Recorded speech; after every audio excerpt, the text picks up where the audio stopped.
За би бүрийн ихтгэлийн сэдв танхимын баа цэгийн хичээлийн агуулгын харьцуулалт гэсэн сэдв байгаа. За багш хүмүүс хязгааргүй нөлөөтэй байдаг. Энэ нөлөө нь хаана басан хинч хизээж мэдвэрэ. Генри Вард гэсэн Генри Вардгаа хэлсэн сахуу үгээр илэрхийлээ.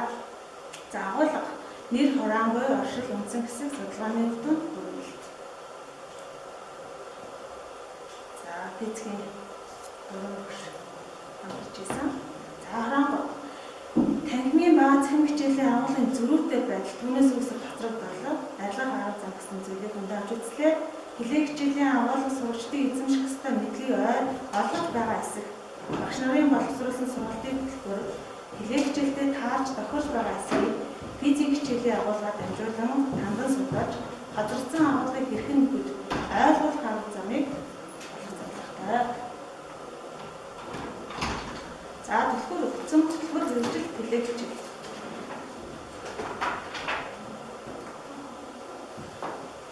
За оршил Улсын онцгой комиссаас 2020 оны 1-р сарын 24-ноос эхлээд цаг тахалтай холбоотойгоор урьдчилан сэргийлэх зорилгоор Ерөнхий боловсролын сургуулийн танхимын хичээлийг 3 сарын 2-оос эхлүүлсэн сарын 1-ний хүртлээр телег хичээлээр орох болсон.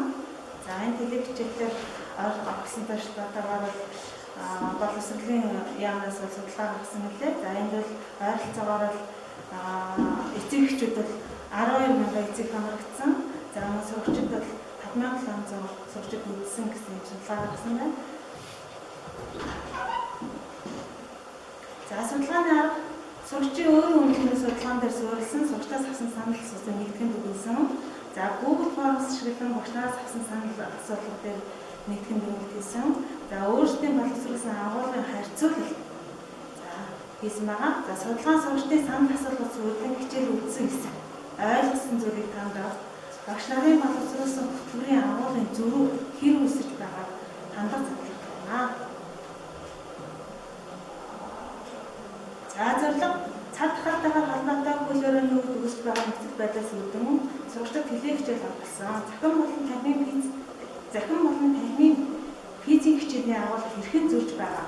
Үүнээс үүдсэн сурагчдын хичээлийн хоцрогдол түүнийг арилгаж байгаа арга замын талаар тандан туршлах хуваалцах зорилготой. За зарил физик хичээлийн судлах авалыг тодруулах, багш нарын боловсруулсан хөтөлбөрийн агуулгыг харьцуулах.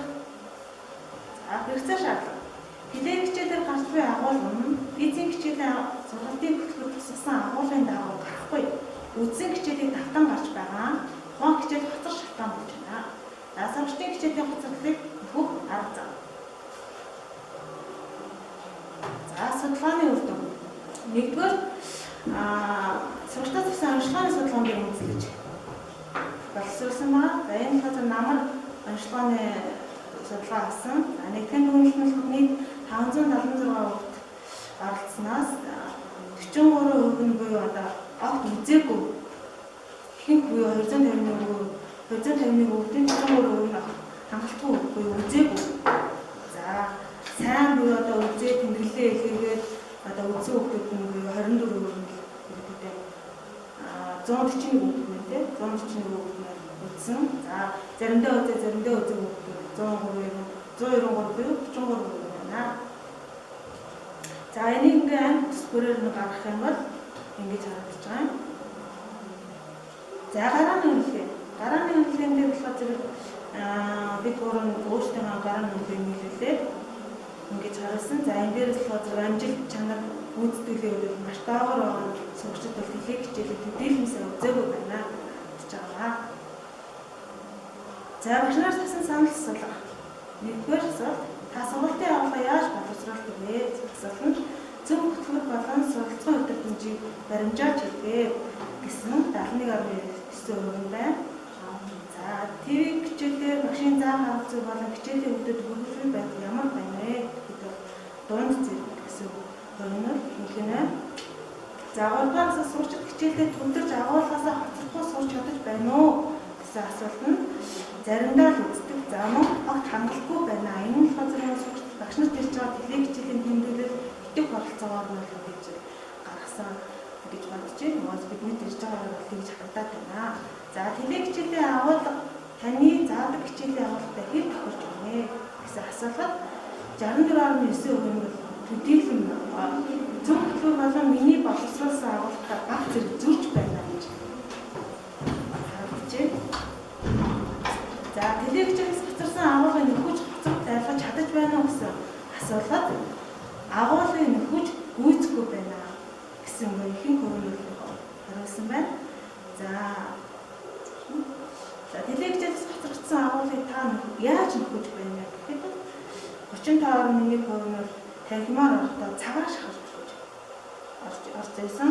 За нэмэлт тасгал даалгавар өгж ирсэн.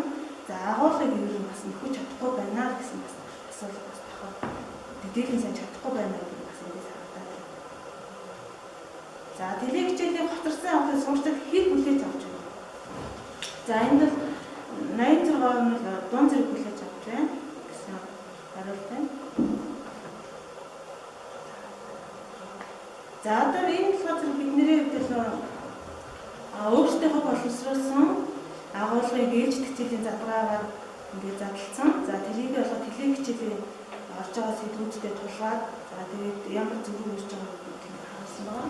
За энэ шараар тэмдэглэсэн байгаа нь бол телег хичээлийн хоцрогдсон байж байгаа. За ингээд 7 дугаар анги гэхэд л одоо энэ шараар тэмдэглэсэн үедээ доод шараар тэмдэглэж байгаа илүү ямар ч тийм 3-4 дугаар үйлдэл байхгүй сэдвүүд ингээд орцсон 1-р үйлдэлийн сэдвүүдээс ингээд орно. Тэгэхээр тэр 3-4 дугаар үйлдэл 4-р үйлдэлийн сэдв ч юм уу 3-р үйлдэлийн сэдвүүдийг ихэнх нь ингээд орхигдоод ингээд явсан гэсэн. За ингээд 8 дугаар ингээд 9-10. За тэгээд эндээс бид нэр хичээлийн хоцрогдлыг яагаад ингэ онцлоод байгаа юм бэ гэхээр ахлах ангид хичээлийн хоцрогдлыг нөхөх боломж маш бүү. Яагаад гэвэл дунд ангийн хичээлүүд нь эргээд ахлах ангидаа яг сэдвээр ингэ ороо хичдэг учраас боломжтой болчиход байна. Гэхдээ ахлах ангийн хичээлүүдийг буцаагаад тэр сэдвийг нөхөх гэхээр зэрэг дараагийн тэр ангид нь хортгүй учраас нөхөх боломж ямар ч бүрдэхгүй байна.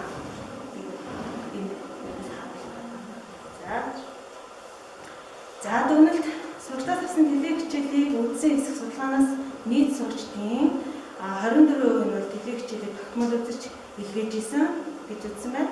За харин ихэнх үе 43% нь бол хангалтгүй үзээгүй байна. За энэ телег хичээлийг их сурагчдын үзээгүй бөгөөд тухайн ангийнхаа агуулгыг бүр эзэмшээгүй гэдэг нь хэлсэн.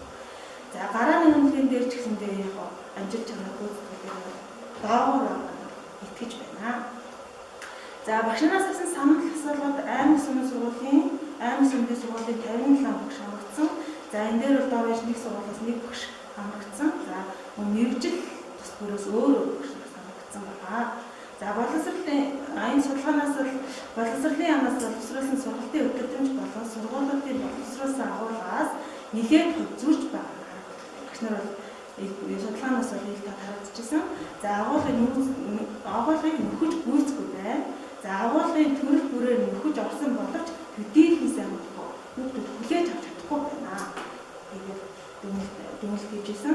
За агуулгын бүрээр сурагчдыг хэрхэн хоцрогдол тавьсан талаар санал асуулгад багш нар өөр явуулах үзэл бодлоо бичсэн байсан.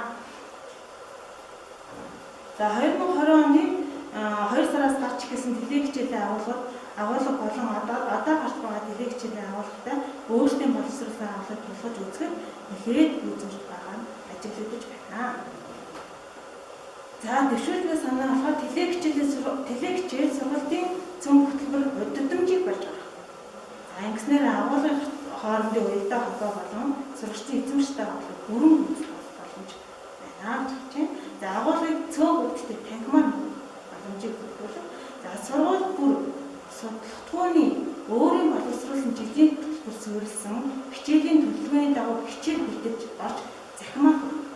За сурагчид өнгөрсөн удирдлагын татгал хичээлд орж байхад телег хичээл үзсэн хүүхдүүд телег хичээлээ үзсэн хүүхдүүд маань одоо энийг телег хичээлээр орж ирсэн гэдгийг хэлээд байгаа бол тэгэхээр зөв тодорхой хэмжээгээр захимаа хүргэж байгаа хичээлийг телег хичээлээр ингээд захимаа хүргээ явуучих юм бол хэдий ч нэ ойлгоогүй ч гэсэндээ багшаа энийг өдгөх хичээлээр гарсан, энийг энэ хичээлээр гарсан гэдэг нь ярьж хэлжсэн учраас тодорхой хэмжээнд үлдэх боломжтой. За хүүхэд бүрийг хичээл үзэх боломжийг өгдөг. За агуулга хоорондын уялдаагүй хичээл орохоор тухайн сурагч ойлгохгүй байна. Үүнээс үүдэн дараагийн хичээлийг үзэхгүй магадaltaй. За өөрөөр хэлбэл гарсан хичээл байна гэж орхив ингэснээрээ хичээл үзэх тэмдэглэлийг хөтлөв хасаж байна. За нэмэлт тасгал даалгавар өгөх шалгах хяналттай. За даалгавар өгдөг буцаад хянах асуудал сур байна гэсэн санал багш нарын санал сүлдээ гарч ирж байсан. Маш их гарч ирсэн. За энэ сурагчдыг хичээл үзэх урамгүй болгох ойлгоогүй улмаас дараагийн хичээлийг орхитуулах ийм явдлаар гарч байна. За сурагчдыг өмнөх сурагч хийгээд нэлээс авчлуулах шаардлагатай. За сурагчдад бие даахыг гарын амлыг илтгэж өгөх үедээ өөрчлөлт гэж үзэж байна. За ашигласан намзаа сургалтын хөтөлбөр үйлчлэлийн дэмжих арга зүй зөвлөмж, боловсрол шинжилгээний вебсайт, сургууль хөгжүүлэх арга зүй, судалгааны арга зүй гэсэн